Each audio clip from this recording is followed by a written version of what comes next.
You know, it just, how do you, I want to do it.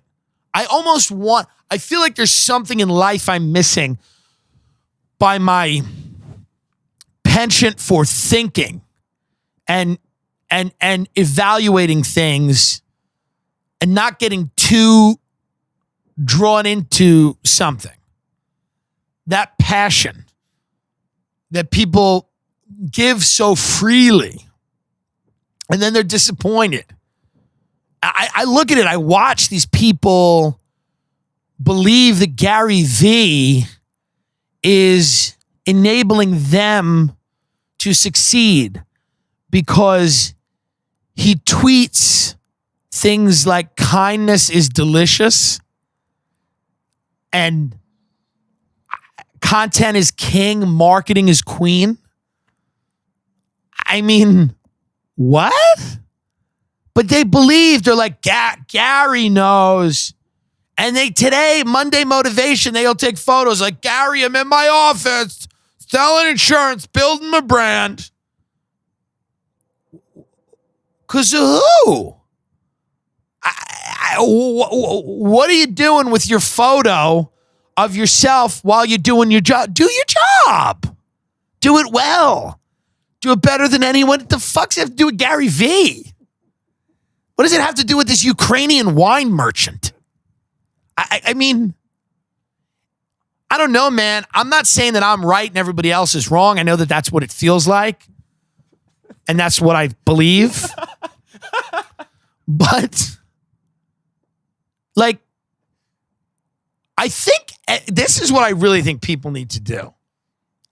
Everyone just needs to calm down. Just calm down. Relax.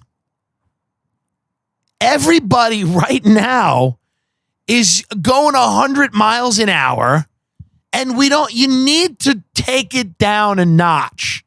It's like that dumb saying, you're at a 10, I need you at a 2. But it's true. We need you at a 2, Aunt Kathleen. Stop writing about Trump on Facebook and how much you love him. Take a break. Figure something else out. I wish I got it, man. I wish I understood it. I understand being a fan of something and loving it and appreciating it and being like, fuck, man, that's great. I don't understand being in a cult where somebody tells you how to live and you go, yeah, that sounds good. I'll do that. I should do that, huh? Well, I'll do it. Thank you. Get an idea. The greatest breakthroughs I've ever had in my life were things where I was in a position. I'm a type of guy, things need to get really bad for me to change, which is not good.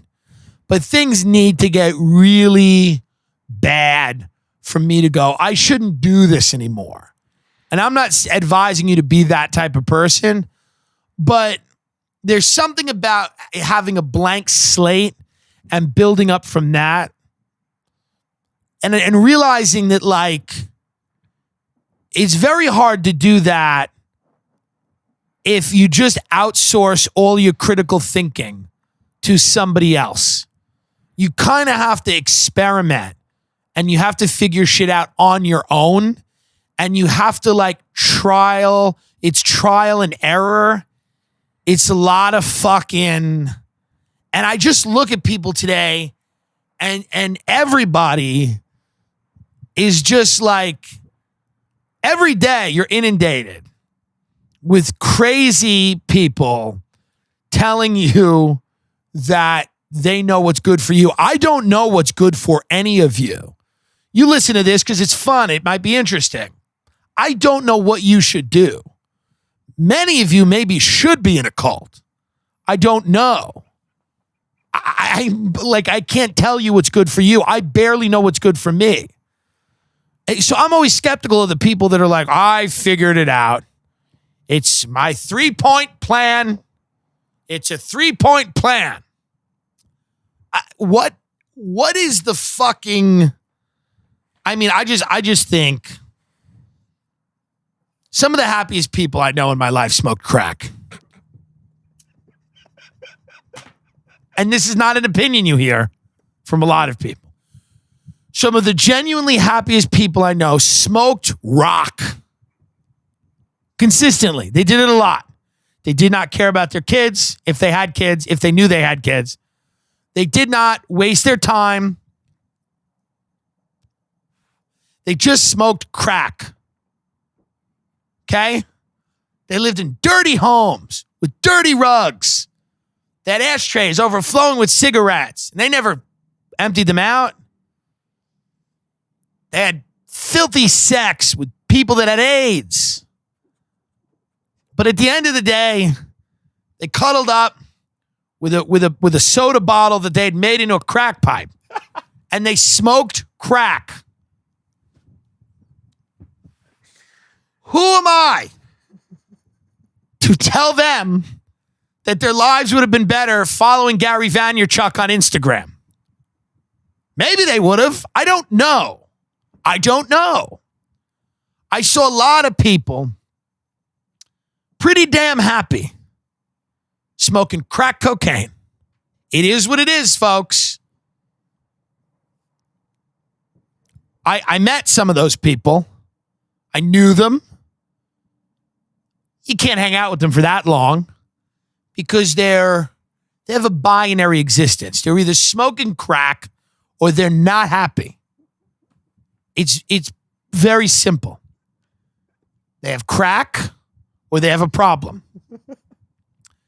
And once they get the crack, they go, I'm good. Fill in whatever you want to fill in. Food, cake. I knew some fat ladies that loved cake. I was never into cake. I don't know why. Men don't get into cake that much.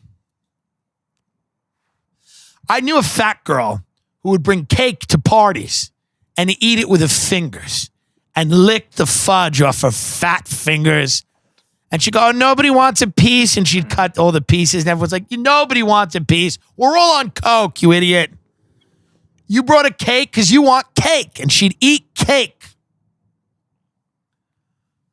And that's what she would do. And then she'd find a fat guy. And he liked cake. And they roll out of the car. And they lumber in to Macaroni Grill. They lumber in. And somebody ladles fettuccine Alfredo down their fat gullets. And then they go home and they try to fuck and can't.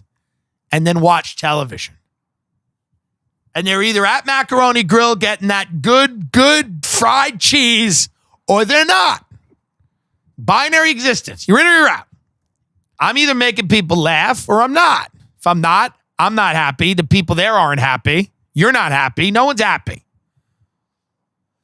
I have a friend who's a sex addict. He likes fucking. If he's not fucking, he's thinking about getting ready to fuck because that's all he cares about is just blowing loads in different women all over wherever he can.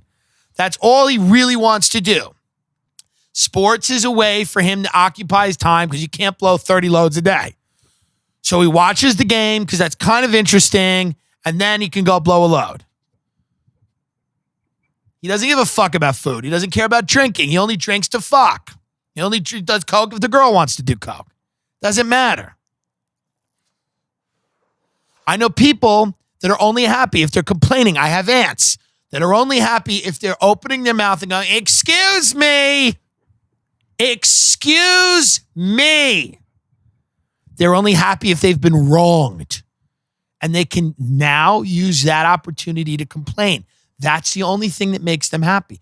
There are people that are only happy in church. There are people that are only happy. I knew guys that only cared about money. They would sit in their office after they made all this money. They wouldn't even go out and buy nice shit with it. They just sat there and looked at their check and they loved money. They loved it. They had it and you didn't. And then they got in their nice car and drove to their house and their wife barked at them and they went, you're good. But they didn't care because they had that check in their pocket and they were going to deposit it, and that's what they live for. So I don't know how to live. The people out there tell you that the fatties at Macaroni Grill should get thin. They'd be happy if they were thin. They'd be happier if they were on a treadmill. Really? I don't know. They tell you that the guy, I saw a crackhead in New York City. It was freezing. I was on the phone with Ben. I was in a diner. It was snowing. They'd shut down the subways. There was a massive backup on Lexington Avenue or 3rd Avenue, wherever I was. Crackhead gets out. He's wearing a Santa hat and he has no shoes on and just starts Michael Jackson dancing in the middle of the street. Is that man happier if he works at Geico? I don't know. Is he happier? Is it a better life to call people up and go, okay, where are you? You're in the 405. You're in the 405. You got hit. Now, I'm sure the crackhead has bad times. I'm sure it's not all dance parties in the middle of the street. I'm sure there are negatives with that life. I get it. I'm sure there's frustrations. I'm sure there's tremendous periods of self-doubt. Do I have the money? Will I be able to do the things I need to do to get the money to get that crack? But I don't tell you how to live. It's not my gig. There's a lot of people that do that. They love doing it. That's what they're into. They tell you that the fat people should be thin. I don't know that. Some of them should be. I'd like to be for my own reasons. I know a lot of happy fatties. Big fat beasts. Drunks. People go, oh, drunks should be sober. Yeah, maybe not. Maybe not. Some drunk people, when they get sober, they realize that they're retarded. They realize that their brains are no good. They don't have critical thinking capabilities. Their faculties are drenched. They have wet brain. They're very dumb. And the world is perplexing and scary if they're not bombed at Lily Flanagan's watching a Giant game. I spent years with drunks. Many of them got sober. Some of them got sober and shot themselves in their car. It ain't always great. Some of you should get sober. But there's a lot of people out there that know what you should do. And I ain't one of those guys. So if that's what you want from me, you can check out now.